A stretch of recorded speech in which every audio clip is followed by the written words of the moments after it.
Le maître des percées est ton Dieu. Bonjour, je voudrais te parler aujourd'hui de la percée divine. Mais avant tout, qu'est-ce qu'une percée? Appelée encore brèche, la percée se définit comme un progrès rapide, spectaculaire, réalisé malgré les obstacles. Je ne connais pas exactement les obstacles qui se dressent sur ton chemin et qui t'empêchent de marcher vers ta bénédiction, ni la voie sans issue dans laquelle tu te retrouves. Mais j'ai une bonne nouvelle pour toi. Dieu est le maître des percées ou des brèches. 1 Chroniques 14 verset 11. Version Semeur. Les Philistins s'avancèrent jusqu'à Baal-Pératsim et David les battit là. Puis il déclara, Dieu a fait une brèche, par ma main, dans le rang de mes ennemis, comme les eaux rompent une digue. C'est pourquoi, on a donné à ce lieu le nom de Baal-Pératsim, le maître des brèches, est-il écrit dans ce passage des Écritures. La percée divine a rompu les défenses de l'adversaire et occasionné la victoire pour David, lorsque les Israélites qui fuyaient Pharaon et l'armée égyptienne, se sont retrouvés face à la mer Rouge. Le Dieu de Persée leur a créé une brèche en fendant la mer en deux, pour leur frayer un chemin dans ces eaux tumultueuses. Ils l'ont traversée à pied sec et ont ainsi échappé à leurs ennemis. Les Égyptiens se sont retrouvés prisonniers dans la mer et y ont péri, lorsqu'ils ont voulu emprunter le même chemin pour rattraper Israël. Exode 14, 10, 29, Ésaïe 35, 8. Le Dieu de Persée fraye un chemin là où tout semble fermé. Ésaïe 51, 10, et il l'a fait pour Israël. Qu'est-ce qui symbolise aujourd'hui les Philistins dans ta vie? Ou encore, qu'est-ce qui symbolise aujourd'hui les Égyptiens qui te poursuivent et la mer Rouge qui te barre le chemin? Te sens-tu environné par les ténèbres? La situation économique de ton pays, en cette période de crise sanitaire qui perdure, t'empêche-t-elle d'obtenir un marché ou de trouver un emploi? Le célibat chronique sévit-il dans ta famille depuis des années? Une maladie héréditaire endeuille-t-elle sans cesse les tiens? Le manque de diplôme te fait-il dire que tu ne peux réussir dans la vie?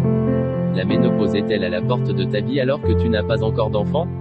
Quels que soient les obstacles qui se dressent devant toi, le Dieu Tout-Puissant, le maître des percées ou des brèches est capable de te distinguer dans ta génération.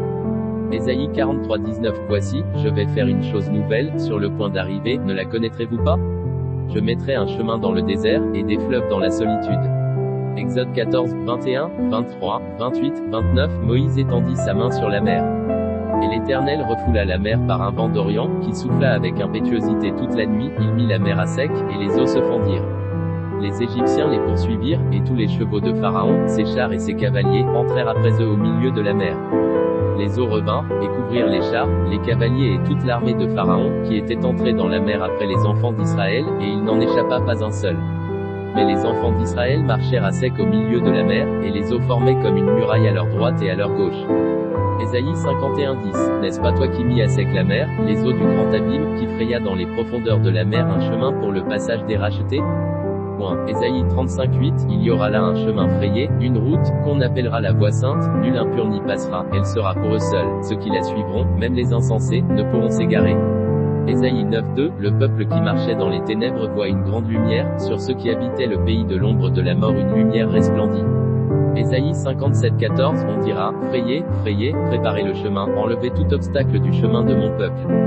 Matthieu 5 verset 14. Vous êtes la lumière du monde.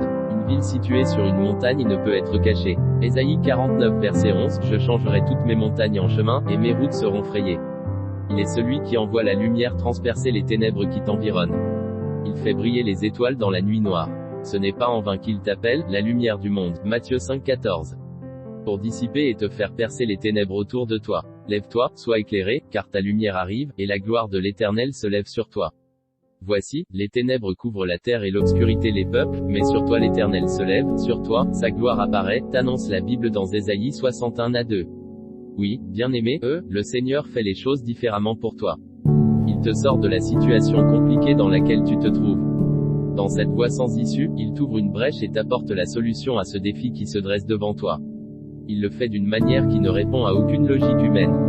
Ouvre les yeux et regarde le domaine dans lequel Dieu veut te donner une brèche. Là où c'est pénible pour les autres, il fait exceptionnellement une percée pour rendre les choses plus faciles pour toi.